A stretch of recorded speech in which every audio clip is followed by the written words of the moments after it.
Yo les trashers! Vous utilisez internet tous les jours, mais est-ce que vous le connaissez vraiment? La réponse, désolé, mais non, vous ne connaissez probablement pas tous les mystères qui entourent ce merveilleux outil. Certains ressemblent à des légendes urbaines, d'autres laissent planer le doute et certains se sont avérés aussi véridiques que terrifiants. Bienvenue dans les 10 mystères de l'internet avec l'ami Clidéon. Chip-chan, la poupée humaine. Si vous êtes un habitué de 4chan, ce mystère ne doit pas vous être inconnu. Pas de fantôme ou d'apparition, juste une femme dérangée.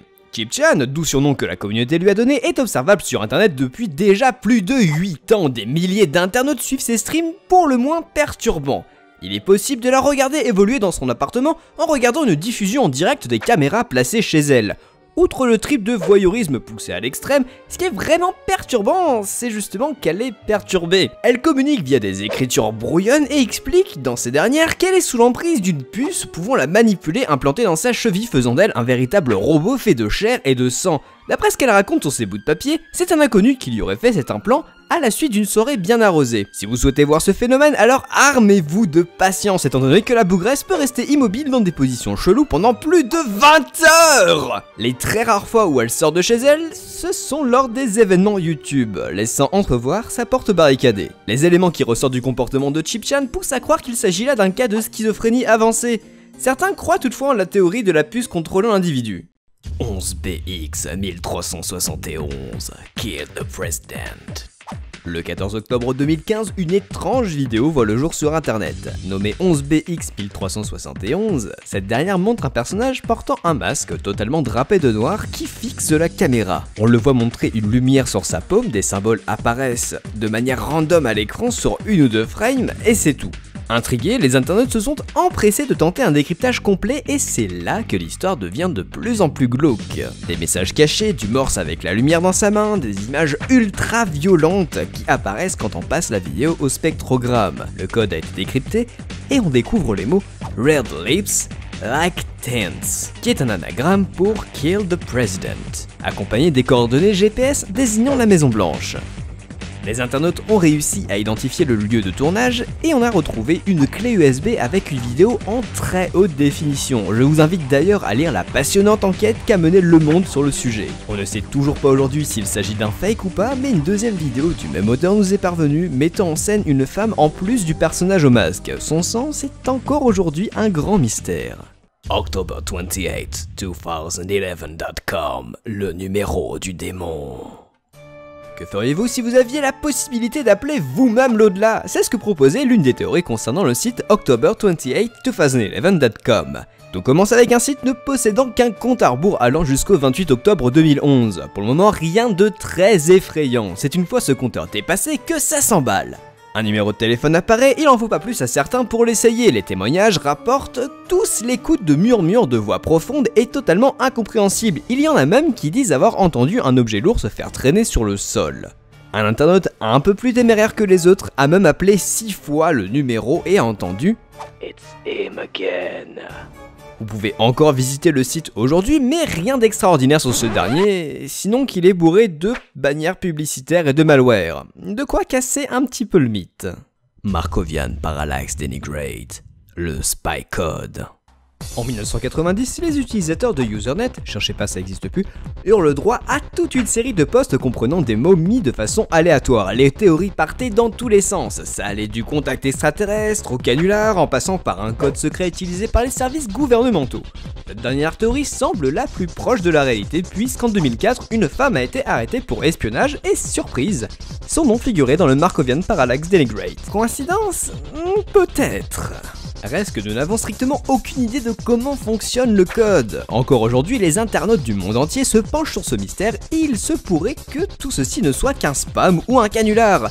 Mais on préférera croire à cette histoire de messages codés qui n'est pas inintéressante.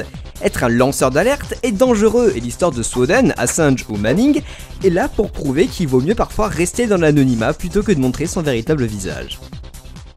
A858, l'art du code. Apparu sur Reddit et rapidement passé à la trappe dans le fil de discussion du site, c'est un modérateur qui a fait remonter l'histoire.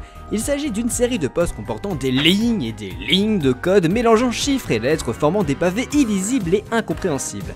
Une bande Reddit a rapidement été créée par les utilisateurs pour résoudre ce dit code. Plus le temps passait et plus le code se complexifiait, le but n'avait plus d'importance, il fallait le résoudre. Au même titre qu'une œuvre d'art, A858 utilisait le web comme d'un support pour créer quelque chose.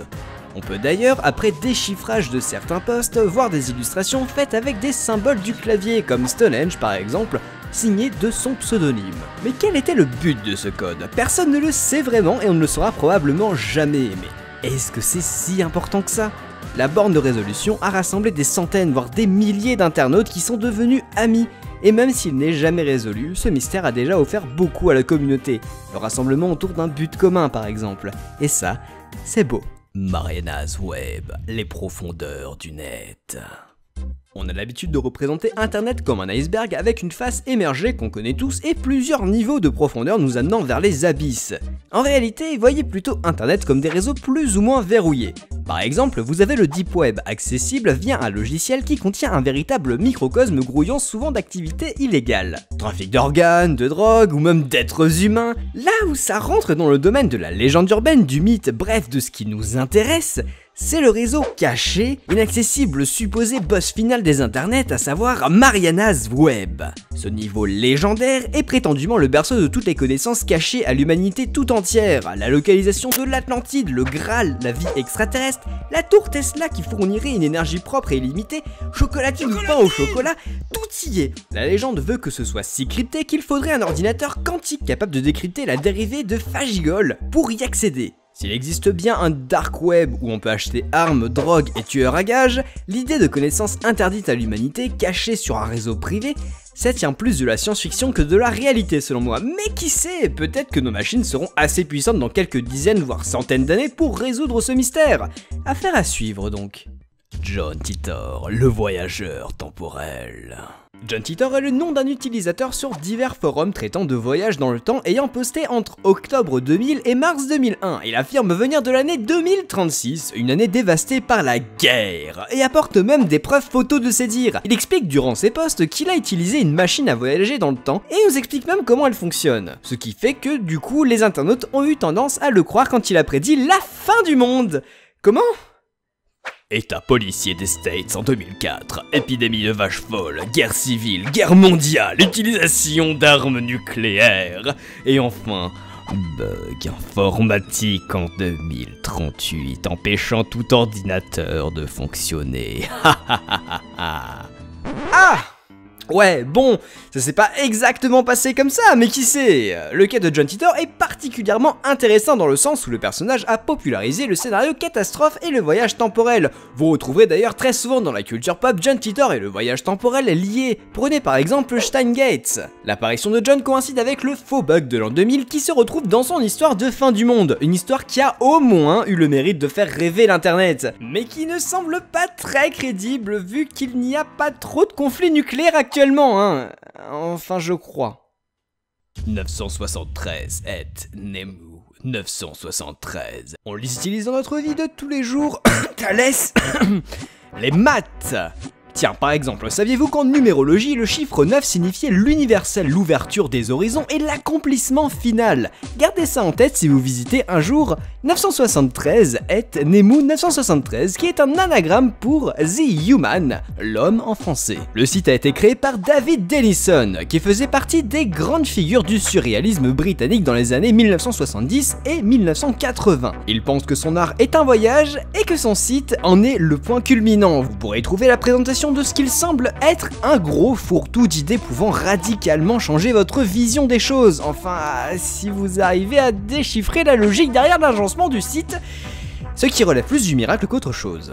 Cicada 3301, le grand puzzle. Il s'agit d'une série d'épreuves apparue le 5 janvier 2012 lancée par un utilisateur nommé 3301 et qui a lieu chaque année. Comment participer? C'est plutôt simple, il suffit de résoudre des énigmes et de progresser dans un jeu de pistes géant proposé par cet internaute. Le souci c'est que, vous auriez beau vous être tapé 36 fois le DaVinci Code, il y a de très faibles chances que vous arriviez jusqu'au bout de la série de défis. En effet, il faut avoir une grande culture de l'art, du codage et une logique digne des plus grands scientifiques de notre temps pour espérer passer toutes les épreuves. Le but, réunir les esprits les plus brillants de notre monde. Pourquoi?